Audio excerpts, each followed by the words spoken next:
अपराधी अपराध करने के लिए नए नए तरीकों का इजाद करता है। आजकल आपने सुना होगा डिजिटल अरेस्टिंग चल रही है।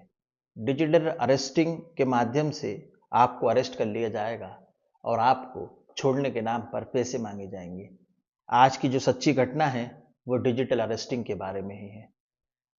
आदाब, नमस्कार, सत श्री अकाल। आप देख रहे हैं प्रदीप स्टोरी। मेरे चैनल पर पहली बार आए तो चैनल को सब्सक्राइब कर लीजिए ताकि ऐसी कहानियां आपको मिलती रहें। और अंत में जिन लोगों ने मुझे कमेंट्स किया है उन सभी के मैं नाम लूंगा। आइए कहानी शुरू करते हैं। लखनऊ के एक थाने में गोमती नगर एक मोहल्ला होता है और वहां से एक लेडी डॉक्टर संबंधित थाने में पहुंचती है। कांस्टेबल होता है, वो कहता है मैडम क्या काम है। तो मैडम कहती हैं कि मुझे अधिकारी से मिलना है। वो अधिकारी के सामने बैठती हैं और उनकी सांस फूल रही होती है। अधिकारी कहते हैं कि बताइए क्या हुआ आपके साथ। तो वो कहती हैं कि डिजिटल अरेस्टिंग क्या होती है। तो अफसर सुनकर पहले तो थोड़ा सा नर्वस होता है, चौंक जाता है और मैडम की तरफ देखता है और फिर कहता है कि ऐसा तो कुछ नहीं होता। डिजिटल अरेस्टिंग नाम का कोई शब्द कानून में नहीं है। मैडम बेसुध होकर कुर्सी पर बैठ जाती हैं और मैडम कहती हैं कि मैं डिजिटल अरेस्टिंग हो चुकी हूं और डिजिटल अरेस्टिंग से मैंने छूटने के लिए 2 करोड़ 81 लाख रुपए की बड़ी कीमत चुकाती है। ये सुनकर वहां उपस्थित अधिकारी सन्न रह जाता है और वो घंटी बजाकर प्यून को बुलाता है और मैडम से कहता है कि आप पहले पानी पीजिए फिर आराम से बैठिए। और प्यून से कहता है कि एक गिलास पानी लेकर आओ।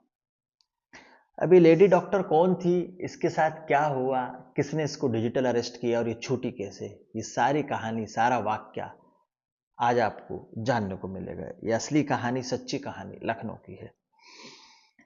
लखनऊ का एक रिहायशी इलाका है।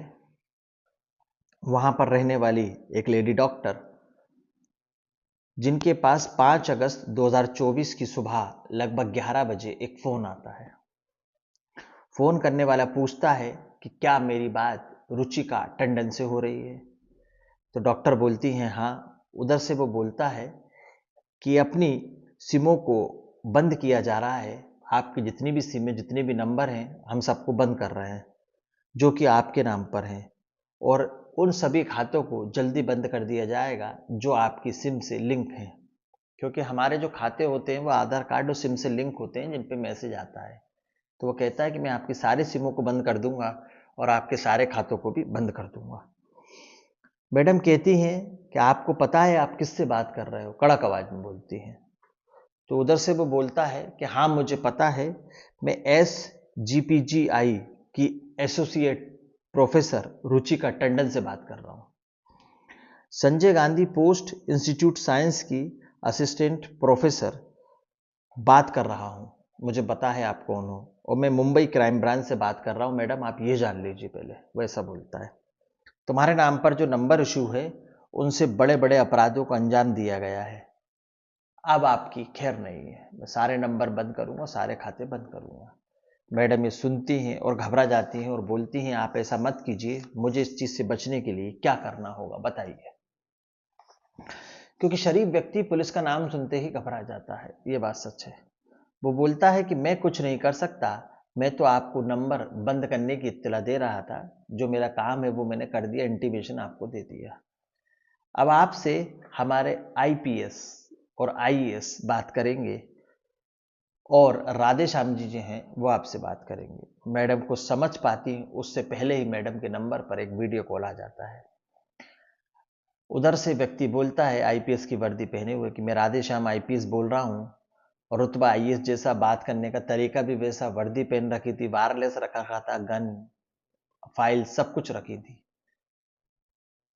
उसमें वो कहता है कि आप उमेश गोयल को जानती हैं। मैडम कुछ नहीं बोलती है। वो बोलता है सिर्फ हाँ या ना में जवाब दीजिए, जानती हैं या नहीं। तो मनी लॉन्ड्रिंग हुई है और उनका पैसा दूसरे रास्ते से घूमकर आपके रास्ते में आया है। क्या आपको पता है कि आपके खाते में मनी लॉन्ड्रिंग का पैसा घूमकर आया है?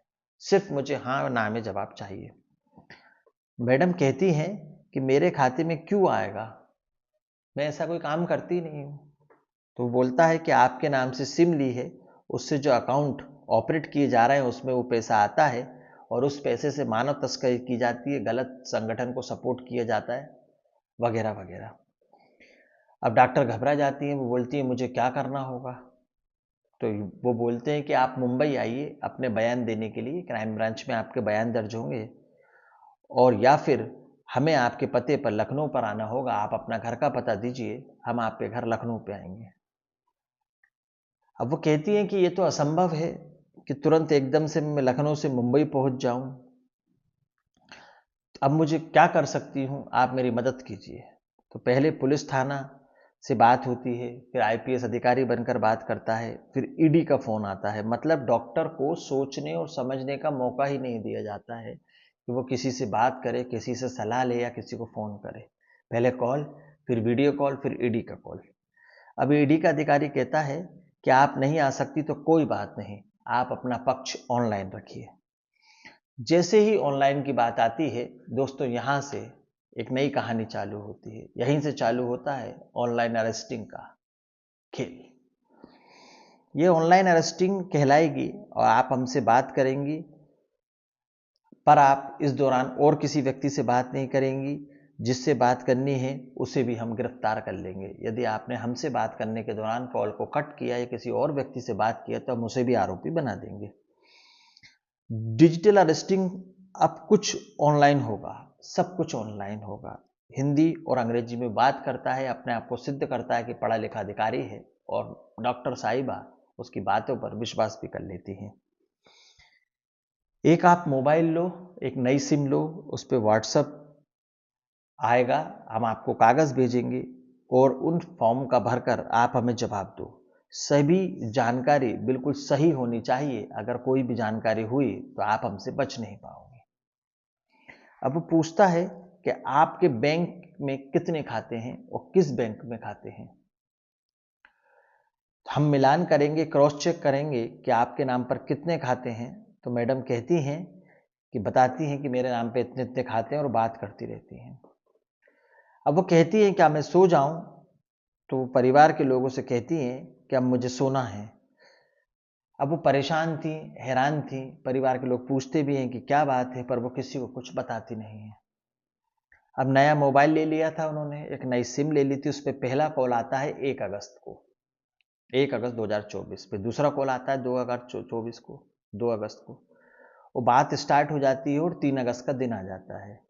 जो 3 अगस्त का दिन आता है वही मैडम के लिए बहुत भयानक दिन था, जिसकी परिकल्पना, जिसका ख्वाब मैडम ने कभी सोचा भी नहीं था कि ऐसा भी मेरे साथ कभी हो सकता है, ये जीवन में मुझे ये दिन भी देखना पड़ेगा। कहा जाता है कि जितना भी पैसा उसमें इकट्ठा है, सारे अकाउंटों को इकट्ठा कर लो, सारे अकाउंटों को पैसे एक अकाउंट में इकट्ठा करो, और हम जो खाते देंगे आपको बताएंगे, उसमें इस पैसे को ट्रांसफर कर दो। 4 अगस्त का दिन आ जाता है। 5 अगस्त को मैडम दूसरे खाते में से 50 लाख रुपए भेज देती हैं। फिर अगला दिन आता है और 6 अगस्त को तीसरे खाते से भी पैसा ट्रांसफर कर दिया जाता है। फिर 7 अगस्त को भी पैसा ट्रांसफर कर दिया जाता है। अब ईडी का एक लेटर आता है और 8 अगस्त का दिन आ जाता है। और बात की जा रही थी कि ईडी के खातों में हम आपको बता रहे हैं कि आपके टोटल 8 खाते हैं, जिनमें से 6 खातों में से कुल 2,81,00,000 रुपए ट्रांसफर कर दिए जाते हैं। मतलब कि एक वीडियो कॉल आता है, एक फर्जी आपका गिरफ्तारी वारंट आता है, आपको कॉल किया जाता है, आपसे कहा जाता है कि एक नया मोबाइल लीजिए, नई सिम लीजिए, किसी से मिलने नहीं दिया जाता है। मतलब आप किसी कनेक्टिविटी में नहीं आ सकते। 5 दिन, 4 दिन, 7 दिन तक ये ड्रामा लगातार चलता है और लगभग 2,81,00,000 रुपए लेडी डॉक्टर के अकाउंट से मुंबई में बैठा हुआ साइबर ठग अपने अकाउंट में ट्रांसफर करा लेता है। अब मैडम को अंदर से आवाज आती है कि हो ना हो मेरे साथ कुछ गलत हो रहा है। वो संबंधित निकटतम थाने में जाती हैं और एसएचओ से पूछती हैं कि डिजिटल अरेस्टिंग क्या होती है। तो वो कहता है कि ऐसी कोई अरेस्टिंग तो होती ही नहीं है मैडम, डिजिटल अरेस्टिंग कानून में कुछ है ही नहीं। तो मैडम ये सुनते ही बेसुध हो जाती हैं और कुर्सी पर वहीं धमक जाती हैं, जैसे कि सदमा धक्का टाइप का लगता है। मैडम के बयानों पर एफआई की जाती है और मीडिया में यह खबर फैल जाती है और पूरे शहर में, लखनऊ से होते हुए पूरे शहर में, पूरे भारत में खबर फैल जाती है। अब उत्तर पुलिस लखनऊ पुलिस एकदम एक्टिव होती है। एसटीएफ को ये ट्रांसफर किया जाता है और मेडिकल कॉलेज की जो प्रोफेसर होती हैं 31 अगस्त को उनकी निशानदेही पर, उनके बयान पर कुछ लोगों को गिरफ्तार कर लिया जाता है।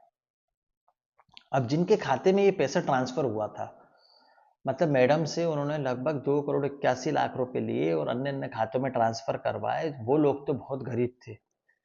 इन पैसों को दूसरी करेंसी में चेंज कर लिया गया और वो कहते हैं कि हमने तो इस पैसे को चेंज कर लिया है, अब हमें कोई नहीं पकड़ पाएगा। पर वो कहते हैं ना कि कानून के हाथ बहुत लंबे होते हैं, यदि कानून अपने पे आ जाए तो जमीन से भी व्यक्ति को खोद कर निकाल लेगी और तिल का भी ताड़ बना देगी। अब महिला गैंग की लीडर होती है जो सारे वारदातों को अंजाम देती है, वो उड़ीसा की थी। 11 लोगों को गिरफ्तार किया जाता है और पुलिस लगभग 2 करोड़ 30 लाख रुपए उनसे रिकवर कर लेती है। ये पुलिस की सराहना है, पुलिस के काम की मैं सराहना करूंगा, दाद दूंगा। साथ ही एफआईआर के बाद 27 लाख रुपए को भी बैंक में फ्रीज कर दिया जाता है जो उनके अकाउंट से निकलने वाले थे। पुलिस ने अपना काम बाखूबी किया। पुलिस की सतर्कता, मैडम की लापरवाही से के बावजूद भी पुलिस ने 2 करोड़ 30 लाख रुपए बरामद कर लिए। अब डिजिटल अरेस्टिंग की वारदातों को अंजाम दिया जा रहा है और करोड़ों की ठगी की जा रही है। आपने बहुत सारे मामले ऐसे सुने होंगे, अभी रात दिन भी पेपर में आ रहे हैं कि डिजिटल अरेस्टिंग किया जा रहा है। अभी हाल ही में मध्य प्रदेश में एक प्रतिष्ठित कंपनी के डायरेक्टर से लगभग 7 करोड़ रुपए की डिजिटल अरेस्टिंग के नाम पर ठगी कर ली गई। और जब अपराधी को पकड़ते हैं तो ये 10th फेल निकलते हैं, कम पढ़े लिखे निकलते हैं। सोचिए, 10th फेल एक आदमी, एक अनपढ़ श्रेणी का आदमी बैठे बैठे डिजिटल अरेस्टिंग के नाम पर बुद्धिजीवी पढ़े पढ़े लोगों को बेवकूफ बना रहा है। आपके पास फोन आएगा और आपका अकाउंट खाली कर दिया जाएगा। इस कहानी को सुनाने का उद्देश्य किसी का दिल दुखाना, किसी के अंतरात्मा को परेशान करना नहीं है, बल्कि आपको सावधान करना है, सतर्क करना है। आपके पास किसी भी तरह का कोई भी फोन आता है या कोई आपको डराता है, धमकाता है, आपने कोई अपराध नहीं किया है, तो निकटतम थाने में जाएं, उसकी सूचना दें और अपने परिचितों को इस बारे में बताएं। अकेले कोई भी निर्णय ना लें, क्योंकि वह आपके लिए हानिकारक और आपके परिवार के लिए नुकसानदायक हो सकता है। कहानी अच्छी लगी तो लाइक करें, चैनल को सब्सक्राइब करें, मुझे आपकी सपोर्ट की ज़रूरत है। ये थी वो कहानी जिसने आपको डिजिटल अरेस्टिंग के बारे में बताया, जिसने आपको जागरूक किया कि डिजिटल अरेस्टिंग क्या होती है। किसी भी फ़ोन के बहकावे में ना आए, डरे ना। यदि कोई आपसे कहता है कि 2 घंटे बाद आपका नंबर बंद हो जाएगा, तो घबराने की बिल्कुल ज़रूरत नहीं है। कोई कहता है कि आपको डिजिटल अरेस्टिंग कर लेंगे, तो आप घबराइए मत। वो अपने वकील से मिलिए, संबंधित थाने में जाइए, उनको सूचना दीजिए और अपने परिचितों को बताइए। और जाते जाते आज अवधेश कुमार जी, आपकी शादी की सालगिरह है, आपको शादी की सालगिरह की हार्दिक हार्दिक शुभकामनाएं। अमित, आज आपका बर्थडे है, आपको बर्थडे की ढेरी ढेरी शुभकामनाएं। संजय, आपने एक नई एक्टिवा ली है, आपको नई एक्टिवा की शुभकामनाएं देता हूं, आपको नई एक्टिवा की मुबारकबाद हो। दीपक, आज आपका भी जन्मदिन है, आपको जन्मदिन की हार्दिक हार्दिक शुभकामनाएं। अगली कहानी में फिर मुलाकात होगी, जब तक के लिए नमस्कार, जय हिंद, जय भारत।